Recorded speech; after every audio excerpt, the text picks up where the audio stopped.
This is actually the University of Wisconsin at Green Bay, and this is their introduction to their nursing island.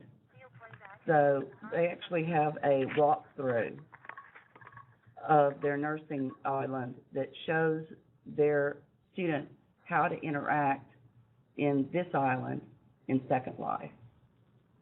So I thought that was really nice that they have their own orientation that just focuses on the things their students do.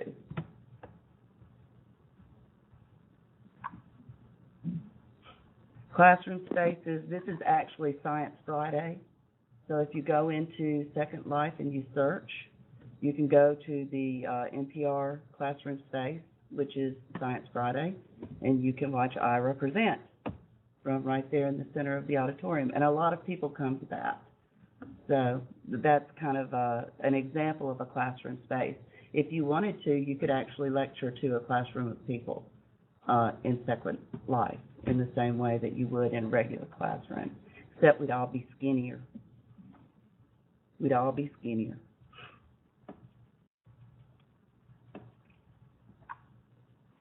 And then, again, University of Wisconsin at Green Bay, this is their simulation that they have in their nursing island. So it's actually a maze, and there's a case here that has to do with ethics, and it has to do, you have a patient, she's very miserable, she's sick, she just wants it to be over. Are you going to help this patient in their life? And so you go into the maze and you choose which direction to go based on yes or no. If you choose yes, you go into an area of the maze that demonstrates to you what the consequences of that action would be, not only legally, but morally, emotionally, all of those things. So that's really, I thought that was a really interesting use for Second Life. They also have a poverty simulation on this island. I was unable to locate it, but it's there. Okay, so pros and cons of Second Life. There are a lot of resources, which are worlds built by others for experiential purposes. We can simulate an actual classroom or performance experience. I've heard of students actually performing plays and posting it as an event in Second Life so that you have an audience that comes and watches. There really are infinite possibilities to Second Life with the assistance of a programmer.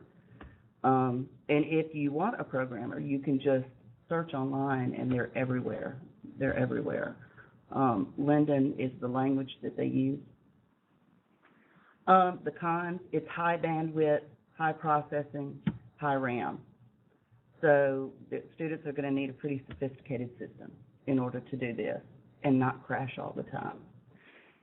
Now, at my system, this little system I have, I can actually stream video, do Second Life, chat, Skype, all of that at the same time. So while I say high bandwidth, high processing, and RAM, probably if they have a computer that is new within the last year or two, they'd be okay doing this. You don't have any documentation of the interaction. Maybe that's good, maybe that's not. It, again, is that question of, do we really need to know everything that is said in relation to our online class?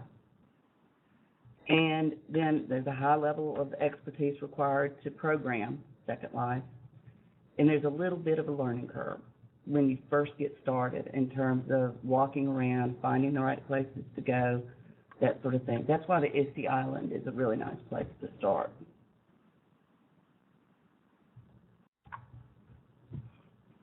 Okay, so how would you use Second Life to enhance some of the best practices in your classroom? What could you see as some of those possibilities? And you can either respond in text or verbally. I see that Patricia has raised her hand. I think it was answered.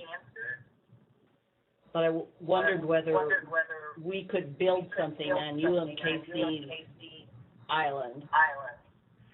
Yes, there's going to be some parts of the island that can be constructed, and so whether you, I actually heard a podcast by an instructor who, in the first week of the online course, had her students build their classroom space in Second Life. She had them do it in the first week. Now, to us, that might seem, to me, that seems very daunting. But to people who have grown up with this technology, it might not be as daunting.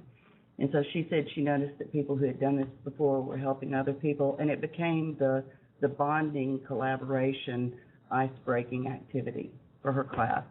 So whether you have your students do it, whether you have a programmer do it, there are areas that you could build on, to my understanding.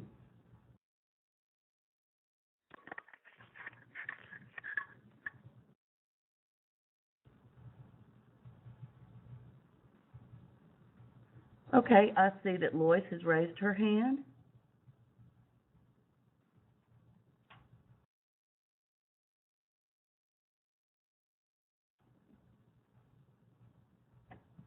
I'm sorry. Absolutely. For me.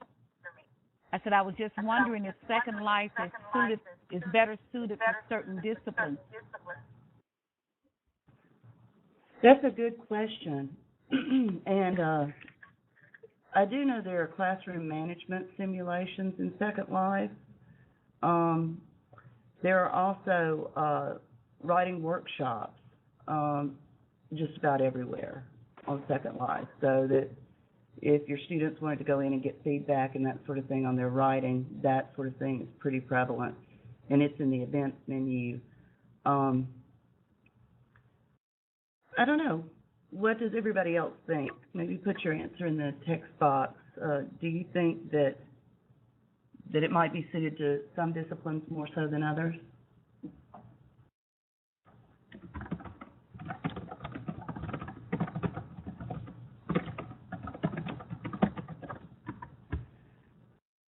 I'm going to say that in terms of creating an introduction to each other, that Second Life is a nice tool, that it can seem that you're actually standing talking to each other.